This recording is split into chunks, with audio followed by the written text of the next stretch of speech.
단맛을 만든다라는 제목으로 함께 말씀 나누기를 원합니다. 오미자라는 열매가 있습니다. 5가지 맛이 난다고 해서 오미자입니다. 단맛, 신맛, 쓴맛, 짠맛, 매운맛 이렇게 5가지 맛이 나는데 정말 그렇던가요? 네, 저는 갑자기 궁금하네요. 먹었을 때 늘 저는 새콤달콤해서 나 그 열매를 먹으면 단맛, 신맛, 쓴맛, 짠맛, 매운맛 이렇게 5가지 맛을 느낄 수 있습니다. 이렇게 여러 가지 맛이 나지만 그 효능은 좋습니다. 오미자를 주기적으로 섭취하면 항암 효과를 높이고 그리고 면역력을 키워줍니다. 뇌질환, 심혈관 그런 질환에도 아주 좋습니다. 당뇨병에도 좋아서 혈당을 안정시키고 또 간에도 좋고 그리고 호흡기 질환에도 좋습니다. 불면증을 완화시키고 또 항스트레스제로 또 자주 사용되어지기도 합니다. 그래서 정신적으로 안정시키고 그리고 한방에서는 피로회복제로 또 써서 원기 회복에도 좋은 그런 열매라고 합니다. 마지막으로 피부 미용에도 아주 좋다고 그렇게 이야기하고 있습니다. 여러 가지 맛이 섞여 있는 오미자이지만 결국 그 여러 가지 맛이 한데 어우러질 때 참 아름다운 또 쓸모 있는 그런 열매가 되는 것입니다. 우리의 삶도 이런 오미자 같은 열매가 아닐까 생각을 합니다. 우리 인생에도 단맛만 있는 것이 아니라 여러 가지 맛들이 있습니다. 신맛과 또 쓴맛과 때로는 짜고 때로는 인생의 매운맛을 볼 때도 있습니다. 내가 원치 않아도 내가 그 맛을 느껴야 할 때가 있습니다. 그러나 오늘 본문을 보면 인생의 여러 가지 맛을 경험할 때에 비로소 성숙하고 또 온전한 신앙으로 자라가게 된다라고 그렇게 말씀하고 있습니다. 야고보는 당시 초대교회 성도님들에게 그러므로 인내하라. 온전히 인내하면 너희로 하여금 하나님의 사람으로 준비되고 조금 더 부족함이 없고 하나님의 일에 쓰심이 되겠다고 그렇게 격려하고 있는 것입니다. 사람은 복잡한 인간관계 속에서 인생의 여러 가지 맛을 경험하게 됩니다. 그러면서 속이 깊어지고 좋은 열매로 성숙하게 됩니다. 아브라함, 모세, 야곱, 다윗, 성경에 나오는 믿음의 인물 중에 어느 누구 하나 할 것 없이 모두 인생의 단맛과 쓴맛과 매운맛을 경험하며 살았습니다. 지난주 토요일 날에 공동체 팀파워 훈련을 했습니다. 그때 여러 장로님들과 또 집사님들의 간증 시간이 있었습니다.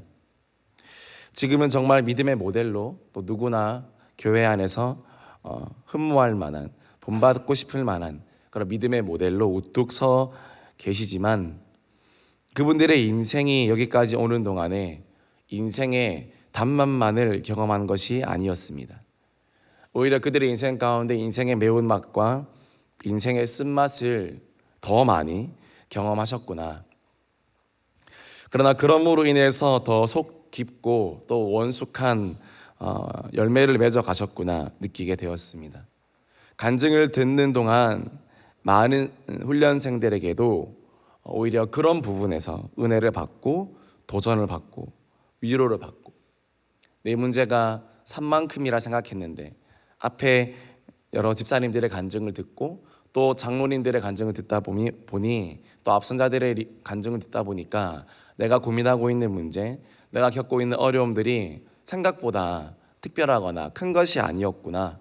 나보다 더 어렵고 힘든 환경 가운데서도 하나님을 사랑하고 교회를 붙잡은 많은 믿음의 선배들이 계시구나 하면서 어떤 인생의 이정표로서 그분들이 그렇게 역할을 해주셔서 앞에서 앉아서 듣던 많은 훈련생 성도님들께서도 많은 도전과 또 위로와 공감과 은혜를 얻었다는 것입니다. 그래서 우리의 삶은 때로는 오미자 정도가 아니라 6미자, 7미자, 9미자 정말 수많은 맛을 경험하는 인생이 되어야 완숙하고 성숙해 가는 것이구나 더 알게 되었습니다. 단맛만 우리가 맛을 보면 어떻게 되겠습니까? 순간은 좋을지 몰라도 결과적으로 우리의 건강을 해치게 될 것이고 또 아무런 유익이 없을 것입니다. 그래서 오늘 야고보서에서 야고보는 무엇이라 말씀합니까? 야고보서 1장 2절 말씀 우리 같이 읽어보겠습니다. 형제들아 너희가 여러 가지 시험을 당하거든 온전히 기쁘게 여기라. 여러 가지 시험을 당하거든 온전히 기쁘게 여기라. 그렇게 야고보는 이야기하고 있습니다. 시험을 당하는데 어려운데 왜 기뻐해야 됩니까? 왜 그래야 됩니까? 야고보서 1장 3절에 우리 같이 읽어보겠습니다. 이는 너희 믿음의 시련이 인내를 만들어내는 줄 너희가 알미라. 믿음의 시련이 인내를 만들어내는 줄 너희가 알미라. 기뻐해야 되는 이유는 우리가 믿음의 시련이 단순히 그것에서 그치는 것이 아니고 인내라는 아주 좋은 선물을 우리에게 허락하기 때문입니다. 믿음의 시련이 인내를 만들어 가기 때문입니다. 이 인내는 인생을 살면 살수록 더 필요한 것이 바로 이 인내입니다. 10대 때보다 20대 때 더 필요하고 20대 때보다 30대 때 더 필요하고 30대보다 40대 때가 더 필요하며 40대 때보다 50대 때가 더 필요하고 그리고 그 후가 더 필요한 것 인생에 많은 우리가 배워야 할 것들이 있고 알아야 할 것들이 있고 깨달아야 할 것들이 있지만 시간이 가면 갈수록 그 가치가 더 빛나는 것은 바로 인내입니다. 많은 사람들이 인내하지 못함으로 인생의 공든탑을 하루아침에 무너뜨리는 것도 우리가 보게 됩니다. 그러므로 인내는 가면 갈수록 보석과도 같은 열매라고 할 수 있습니다. 인내는 그럼 어떻게 만들어집니까? 가면 갈수록 필요하고 가면 갈수록 인생을 결정짓는 이 인내는 어떻게 만들어집니까? 편안한 상황에서는 믿음의 시련이 없이는 절대로 만들어질 수 없기에 믿음의 시련을 거쳐서 만들어져 가는 것입니다. 우리가 1층에서 3층으로 넘어가려면 반드시 2층으로 지나가야 됩니다. 계단으로든 엘리베이터든 날아가더라도 2층이라는 공간은 반드시 지나서 가야 3층이 나오는 것입니다. 마찬가지입니다. 우리가 이 인내라는 이 좋은 열매를 얻기 위해서 이 인내라는 층에 도달하기 위해서는 반드시 믿음의 시련이라는 층을 반드시 거쳐서 가야 된다는 것입니다. 철로 역정을 보면 크리스천이 천국 가는 그 바로 앞까지 그는 끊임없이 믿음의 시련 앞에 맞아서야 했습니다. 이쯤이면 끝이겠지. 이만하면 됐겠거니와 생각했던 그런 순간순간마다 오히려 그 전보다 더 어려운 시험. 이젠 정말 나는 그리스도의 제자로 장성했어 라고 생각할 그때 전도자가 말하기를 앞으로 이전까지 경험하지 못했던 더 많은 시련과 고난이 있을 것입니다. 죽을 수도 있습니다. 그렇게 이야기하는 것을 들었을 때 이 크리스천의 표정이 참 미묘했습니다. 이렇게 열심히 살았고 열심히 달려왔는데 또 그런 것들을 경험해야 하는가? 그렇습니다. 왜냐하면 믿음의 시련이 바로 인내를 만들어 가기 때문입니다. 인내로 너의 영혼을 얻으라. 이것이 성경의 말씀이에요. 인내라는 한자를 보니까 참을 일에 견딜 내입니다. 말만 다르지 뜻은 똑같습니다. 참고 또 참아라. 그것이 인내입니다. 인내해내는 만큼 인생만큼 성숙하고 아름다운 삶이 또 있을까요? 기도는요 인내입니다. 인내하는 사람이 기도합니다. 기도가 즐거워서도 하지만 인내할 줄 아는 사람, 나를 죽여놓고 하나님 앞에 앉혀놓을 줄 아는 사람, 다른 사람은 다 뛰어다녀도 난 하나님 앞에 앉으리라. 그렇게 인내할 줄 아는 사람. 그래서 인내는 어떻게 보면 신의 속성입니다. 인내는 신적인 성품입니다. 왜냐하면 그 어떤 누구보다 하나님께서 가장 잘 인내하시고 기다리시는 분이 하나님이시기 때문입니다. 하나님은 기다림의 명수입니다. 하나님은 인내의 고수입니다. 하나님은 인내의 끝판왕이십니다. 그분의 인내로 말미암아 얼마나 많은 영혼이 구원을 얻고 생명을 얻고 회복되고 위로를 얻고 역전되는지 모릅니다.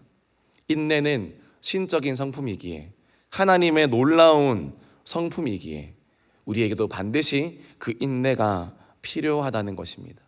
단순히 오래 참는 것이 좋아서 좋은 게 아니라 그것이 바로 하나님의 역할이기도 하고 하나님의 방법이기도 하기에 우리는 기도로 인내하며 하나님을 기다리는 것입니다. 인내는 단순히 사람들의 지구력을 테스트하고 너 얼마나 오래 버티냐 보자 이런 개념이 아닙니다. 인내는 하나님을 신뢰하고 인내는 하나님을 닮아가는 과정 가운데 빚어져가는 열매요 하나님의 아주 아름다운 성품이라는 것입니다. 그래서 그리스도의 제자 하나님의 자녀의 주된 특징은 정말 잘 인내합니다. 아무도 견뎌낼 수 없을 것 같은 상황에서도 인내하고 견뎌냅니다. 정말 미쳐버릴 것 같은 상황 속에서도 그 사람들은 정말 보기에 이상하리라 많지 인내하고 버텨내고 때로는 즐기고 그렇게 살아갑니다. 왜냐하면 인내는 하나님의 성품이기 때문입니다. 성경에서는 이 인내를 아주 좋은 것이라고 계속해서 말씀하고 있고 추구하고 있습니다. 야고보서 1장 4절 말씀 같이 읽겠습니다. 인내를 온전히 이루라. 이는 너희로 온전하고 구비하여 조금도 부족함이 없게 하려 함이라. 야고보서 5장 11절 말씀 읽겠습니다. 보라, 인내하는 자를 우리가 복되다 하나니 너희가 욥의 인내를 들었고 주께서 주신 결말을 보았거니와 주는 가장 자비하시고 긍휼히 여기시는 이시니라. 누가복음 21장 19절 말씀, 너희의 인내로 너희 영혼을 얻으리라. 히브리서 10장 36절 말씀, 너희에게 인내가 필요함은 너희가 하나님의 뜻을 행한 후에 약속하신 것을 받기 위함이라. 아멘. 인내는 이런 것이라는 것입니다. 인내하게 되면 영혼을 얻게 되고 인내하면 약속하신 것을 받게 됩니다. 배추가 배추김치가 되려면 7번을 죽어야 된다고 합니다. 첫 번째는 밭에서 뽑혀 죽고, 두 번째는 날카로운 칼에 쪼개져 죽고, 세 번째는 소금에 절여 죽고, 네 번째는 매운 양념에 버무려져 죽고, 다섯 번째는 항아리에 담겨 땅 속에 묻혀 죽고, 여섯 번째는 꺼내어져 잘려 죽고, 일곱 번째는 입속에서 씹혀 죽고, 7번 죽는 겁니다. 겉절이와 배추김치의 차이가 무엇입니까? 배추김치는 더 많이 죽었기 때문에, 더 많이 그 시간들을 견뎌냈기 때문에 더 깊은 맛을 내고, 철저히 자신이 죽었기 때문에 겉절이는 보통 겉절이로 먹지만 배추김치 얼마나 많은 요리로 활용됩니까? 익으면 익을수록, 그 시간이 묵혀지면 묵혀질수록 담임 목사님이 좋아하시는 묵은지 김치찜이 나오는 것입니다. 시간이 지나면 지날수록, 맛이 깊어지면 깊어질수록 그 요리의 활용도도, 요리의 가치도 더 많아지는 것입니다. 배추김치도 7번은 죽어야 그 맛을 내기 시작한다는데, 우리들의 인생도 깊은 맛이 날 때까지 하나님에 의해서 더 다듬어져야 되고 또 더 조리되어져야 됩니다. 힘듭니다. 그리고 괴롭습니다. 그러나 그것이 하나님의 레시피입니다. 하나님의 레시피에는 달콤한 설탕만 들어가 있지 않습니다. 쓴맛도 들어가고 매운맛도 들어갑니다. 그러나 결국 인생의 쓴맛이 믿음의 단맛을 내리라는 것을 알고 계시기에 그렇게 만들어 가신다는 겁니다. 그림을 그리는 사람들의 이야기를 들어보면 빨간색 물감을 쓸 때 빨간색 물감만 이렇게 쓰기보다는 그 안에 소량의 검정색 물감을 넣어서 섞었으면 그 빨간색이 탈색도 덜 되고 덜 변질되고 더 오래 간다라고 그렇게 이야기하더라는 것입니다. 검은색 물감이 필요 없고 그리고 예쁘지 않고 방해가 될 것 같지만 사실은 이 검은색이 우리 인생 가운데 들어왔을 때 그것이 색을 지켜주고 보호해주는 역할을 한다라는 사실입니다. 우리 인생에도 이런 검은색 물감이 떨어질 때가 있습니다. 아픔의 눈물이 떨어지고 고통의 눈물이 우리 인생 가운데 떨어질 때가 있습니다. 마냥 예쁜 내 인생 가운데, 마냥 찬란하고 빛나는 이 내 인생 색깔 가운데 원치 않은 색깔들이 떨어지고 섞일 때가 있습니다. 그러나 그 섞여진 그 눈물과 고통의 물감들이 우리 인생 가운데 떨어지면 안 좋아 보이겠지만 사실은 그것 때문에 우리가 덜 변질되고 또 더 순전하게 하나님을 더 사랑할 수 있게 되더라는 것입니다. 그래서 성경에 나오는 많은 인생들이 하나님 앞에 순전해지고 연단되어져 가는 과정이 그토록 많은 믿음의 시련과 인내를 거쳐가는 것입니다. 욥의 인내를 보아라. 주께서 주신 결말을 보아라. 너희 인내로 영혼을 얻으라. 그럴 때 우리는 인생의 진선미를 알게 되고 나중에 많은 사람들의 또 귀감이 되고 하나님께도 귀히 쓰임 받게 되더라는 것입니다. 이런 분들 또 간혹 계십니다. 저는요 사람들의 귀감이 되고 싶지 않습니다. 저는 모델로 살고 싶지 않은데요, 저한테도 이런 시련이 필요한가요? 저는 어떻게 인생의 시련을 받고 해가지고 간증하고 사람들에게 귀감이 되고 하나님 살아계십니다, 저는 이런 인생 저는 그렇게 원하지 않습니다. 저는 그냥 조용하게 교회 조용하게 다니다가 천국 가면 되는데 왜 모든 사람이 다 그렇게 살아야 됩니까? 라고 반문하시는 성도님들이나 청년들도 있을지 모르겠습니다. 그러나 말씀드리겠습니다. 우리 인생에는요 두 가지 선택권밖에 없습니다. 첫 번째 선택권은 내가 하나님의 섭리 안에 또 하나님의 손 안에서 연단을 받을 것인가, 아니면 하나님의 손 밖에서 인생의 쓴맛과 매운맛을 경험할 것인가. 우리 선택지에는 아쉽지만 이거 두 개밖에는 없습니다. 하나님 손 안에서 연단을 받고 하나님 손 안에서 그 시간들을 거쳐갈 것인가, 아니면 하나님 손 밖에서 의미 없는 고통을 당하며 살아갈 것인가. 하나님 손 밖에서 받는 시련과 인생에 주는 매운맛은 아무런 의미 없는 고통에 지나지 않습니다. 마치 소가 가시채를 뒷발질하는 것과 다르지 않습니다. 그러나 하나님 안에서 받는 믿음의 시련과 연단은 결말이 좋습니다. 응답이 있고 열매가 있습니다. 하나님의 계획이 이루어집니다. 그러나 그렇지 않은 하나님 손 밖에서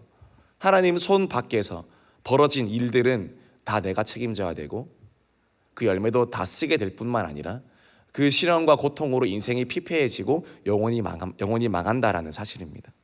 그러므로 이래나 저래나 우리 인생은 우리를 그대로 가만히 내버려 두지 않습니다. 그러면 선택권은 한 가지입니다. 인생의 시련을 내가 경험할 거냐 하지 않을 것이냐가 문제가 아니라 내가 누구의 손 안에 머물러 있을 것인가, 그것을 선택해야 된다는 것입니다.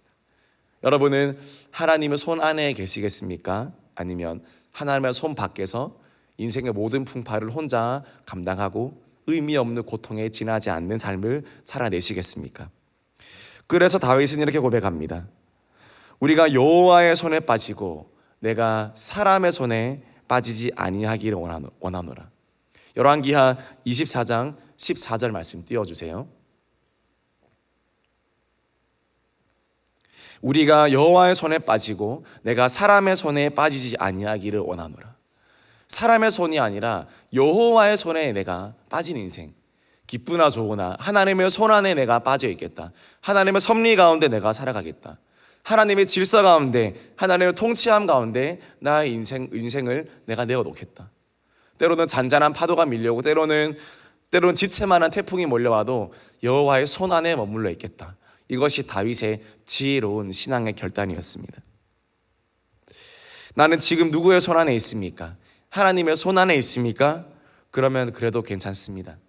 어려움과 시련이 있다 하더라도 괜찮습니다. 하나님이 함께 하십니다. 하나님이 도와주십니다. 하나님이 주신 결말이 있습니다. 하나님이 주신 좋은 응답이 있을 줄 믿습니다. 하나님이 하나님의 일을 행하시리라 믿습니다. 그러나 여러분, 하나님의 손 밖에 있습니까?